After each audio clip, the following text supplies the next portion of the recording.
morning. Even though I'm walking in today into the regular council, I don't think that it should be one. I think that we should admit that there's nothing regular about the situation in which Europe finds itself. And if we don't admit the fact, we might find ourselves in even worse circumstances. And first of all, obviously, I'm talking about Ukraine.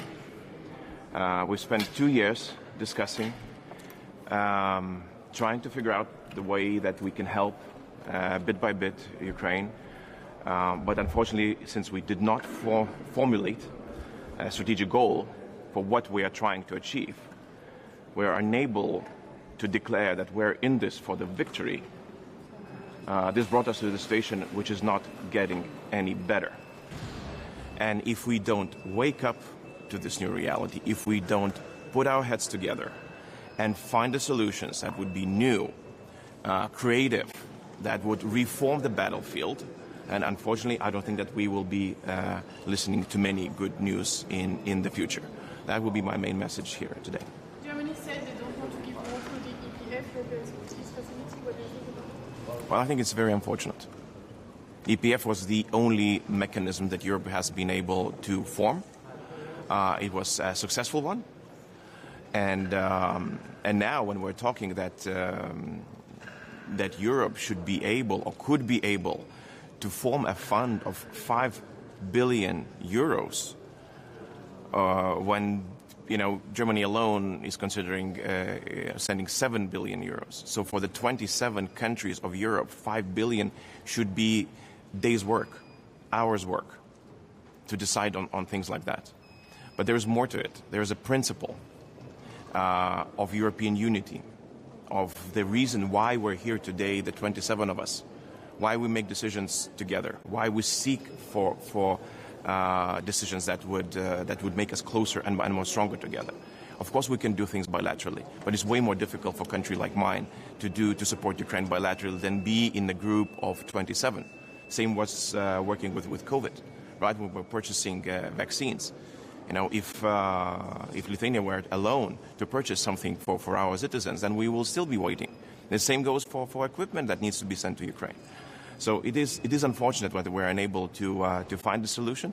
And I mean, we're in a completely technical stage, and there's nothing about this war that currently is technical. We need big decisions that would reform the way we think about this.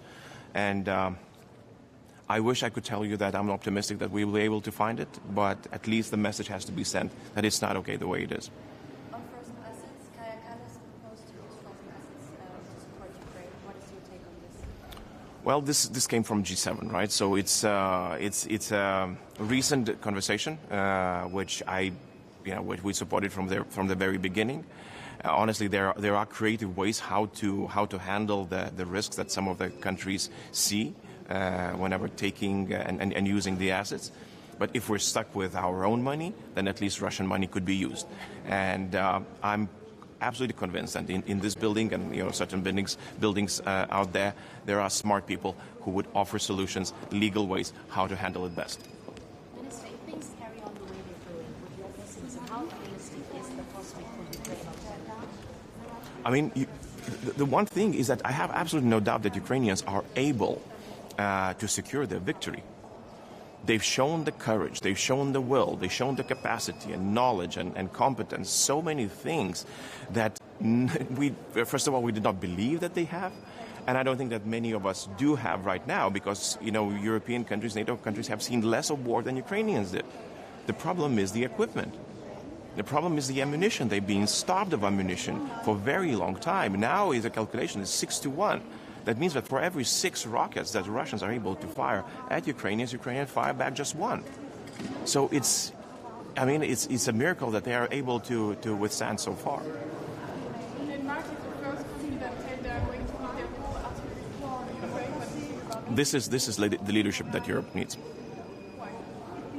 Well, it's self-evident, obviously. I mean, this is the change in the strategy, right? So we're not holding back, right? We're going all in.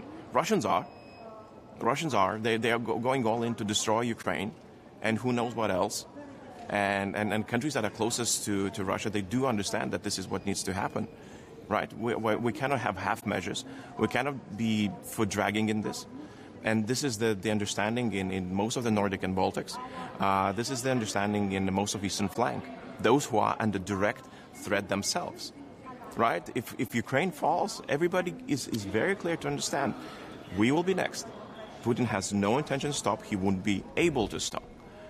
And those who are hoping that, Minsk III or something like that could be, again, a solution, it's naivete, and it's a very polite word that I'm using. Minister, how would you like the EU to respond to the death of Alexei Navalny? Well, we'll have a chance today to listen to Alexei's wife. I'm very glad that we were offered this opportunity.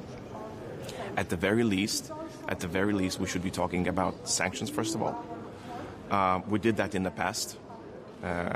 It's a horrible reminder, but that every time an opposition member is killed in Russia, Europe had sanction packages.